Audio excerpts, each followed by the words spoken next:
636 has already been introduced, and we are asking, demanding, pleading, begging for a hearing in this state capitol 1 week from today when we go into state capitol again for session.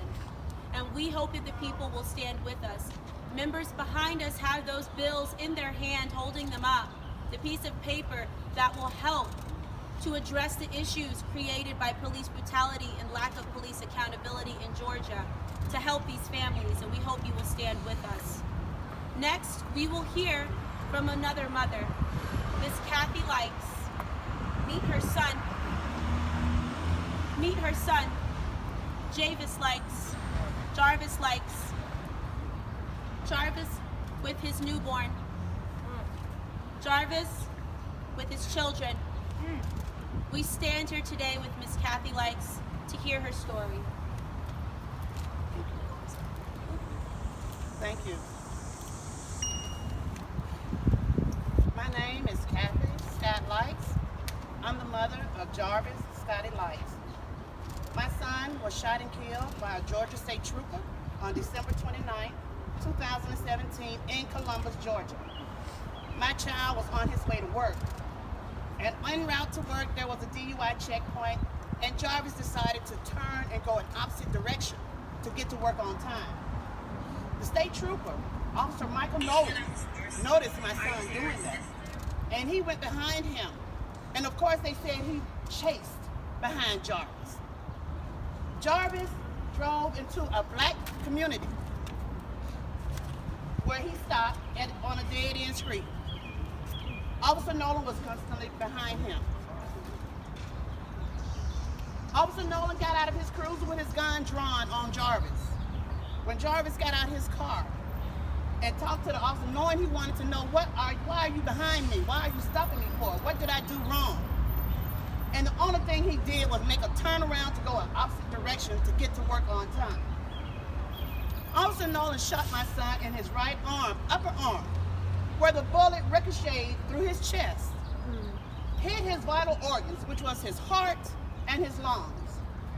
And my son died at the medical center in Columbus, Georgia.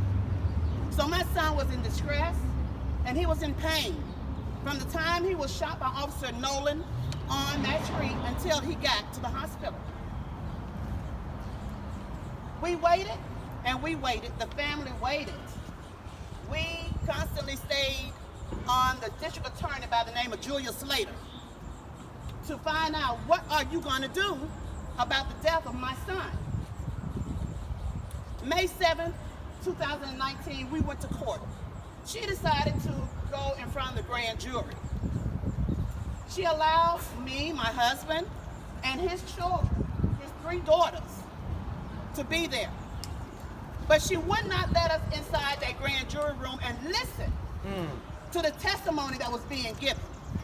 She had us in her conference room on another floor, and we, not knowing about this kind of stuff, didn't know that this was what's going on in that grand jury room, that she was actually holding court. And the only people that testified in that grand jury room was Officer Michael Nolan, the GBI agent, and her DA investigator.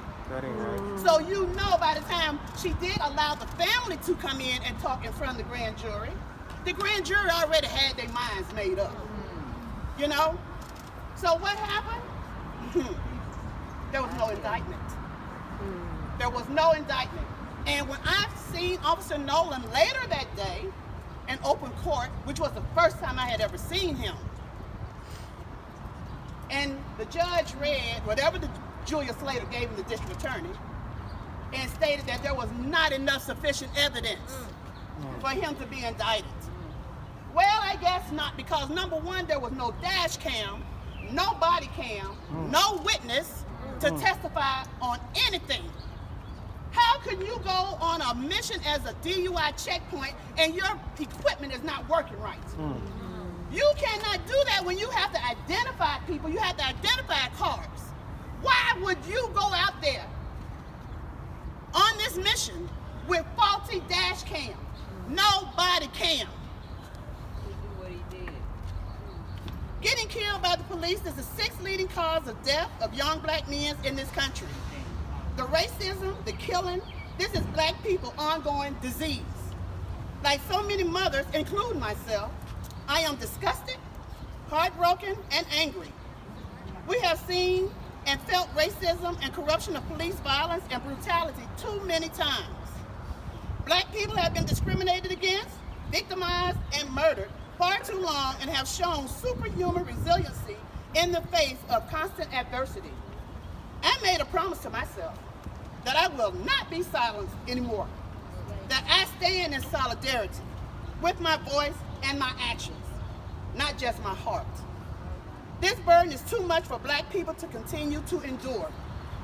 Right now is a critical time for the black community to be supported by all other communities so we can put a stop to something that is severely wrong. I urge people to speak with passion and inspiration to express the importance of issues until the justice system that keep us sick die instead of our loved ones. The ones that call us mama and daddy. For the last few days, the magnitude of devastation, anger, sadness I felt has been overwhelming to say the least. Lynched day after day pushed me to a heavy, open wound in my heart. I can't shake this. Don't let my son, Jarvis Scott Lykes, and our other loved ones be forgotten. Keep sharing, keep watching, keep speaking out, because it's only we can come together to bring this much needed change and awareness to police violence. Thank you.